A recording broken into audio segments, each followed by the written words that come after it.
La société algérienne est réellement, dans un état d'esprit très particulier, en état de choc, pour le moins qu'on puisse dire. Un pays où la plupart des citoyens ne rêvent que de pouvoir s'expatrier un jour, aller vivre dans un pays normal, où les relations humaines sont normales, où le civisme va de soi, où l'État est digne de ce nom, où l'injustice y est bannis. Mais quand ils sont à l'étranger, les Algériens, quand ils s'y installent, qu'ils s'y aménagent une vie relativement confortable, ils ne rêvent plus que de retourner dans leur pays.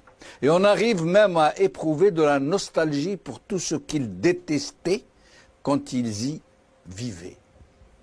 Et nous sommes presque tous dans cet état d'esprit, heureux nulle part, malheureux partout, avec des rêves plein la tête d'une Algérie enfin revivifiée, enfin débarrassée de ces infections, où il ferait bon vivre, où nous n'aurions plus ce besoin invasif de nous arracher de notre propre terre, de quitter nos familles et nous jeter sur le chemin de l'exil. Nous continuons tous de balancer entre cet état d'esprit qui nous a été insidieusement inculqué et les certitudes hurlantes qui nous assaillent, qui nous harcèlent dans la noire citadelle où le pouvoir nous a tous emmurés vivants. Au plus fort du Hirak, rappelez-vous, quand nous avions renoué avec la vie, avec la vivance, avec nos rêves les plus fous, les murs qui nous enfermaient ont cédé, ils se sont écroulés, nos chaînes se sont rompues. La vérité nous est alors apparue telle qu'elle était réellement nue, monstrueuse, dans son insoutenable éclat.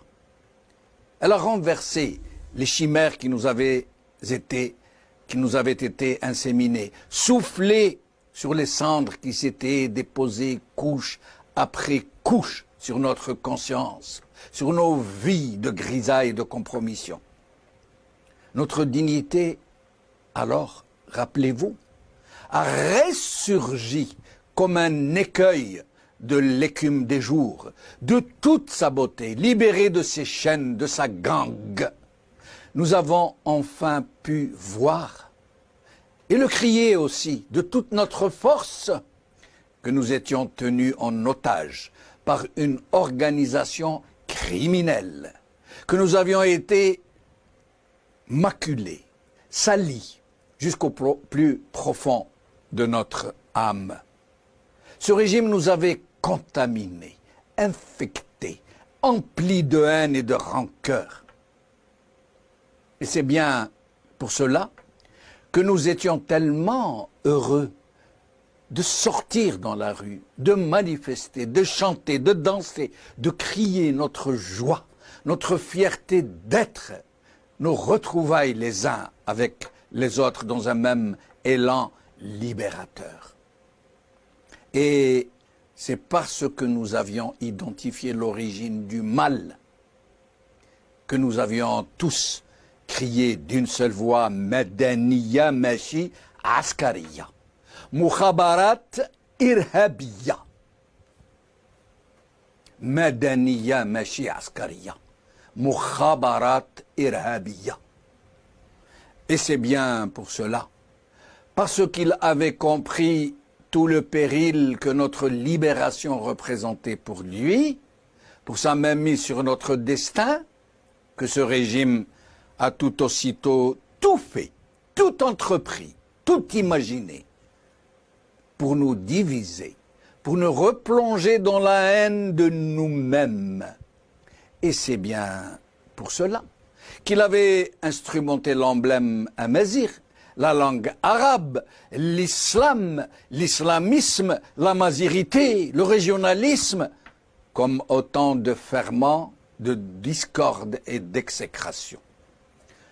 Nous n'avions pas compris alors, malheureusement, que les experts en diabolisation, en subversion, affublé du masque débonnaire du nationalisme de la révolution de novembre, des Shuhada Rabbi Yarhamhum, avait mis en branle une terrifiante machine à diviser les Algériens, à les décourager, à les désespérer, à plomber leur imaginaire, à les dresser les uns contre les autres. Puis sont venus les exécuteurs des basses œuvres, ceux qui ont eu la mission d'assassiner le Hirak, ces gens sortis de nos flancs, pourtant, mercenaires sans état d'âme, rémunérés pour tuer dans l'œuf ce rêve qui nous portait, cette promesse de crue qui allait laver notre parti des immondices qui la souillaient. Ils ont eu table dressée sur les médias à la solde du pouvoir, sur les réseaux sociaux qu'ils ont infestés en nuées de mouches vertes. Ils ont réussi à pondre leurs œufs sur ce que nous avions de plus pur et de plus saint, à inséminer en notre cœur les germes du doute et de la discorde.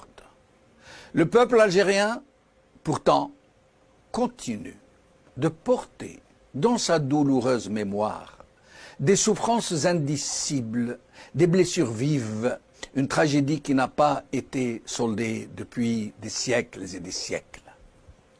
Le Hirak a été pour nous l'espoir d'une libération, en même temps que d'une thérapie collective. Ceux qui nous ont volé le feu sacré, qui ont remplacé au pied levé le colonialisme, ont réussi encore une fois à détourner le fleuve de l'histoire. Mais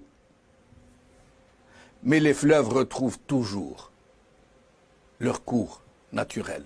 Tôt ou tard, le Hirak reviendra, plus fort que jamais, parce qu'il est notre seule chance de survie, de renaissance, notre seule chance de débarrasser notre pays et l'avenir de nos propres enfants du mal qui l'infeste et qui finira par nous naufrager si nous ne nous en débarrassons pas avant qu'il ne soit trop tard.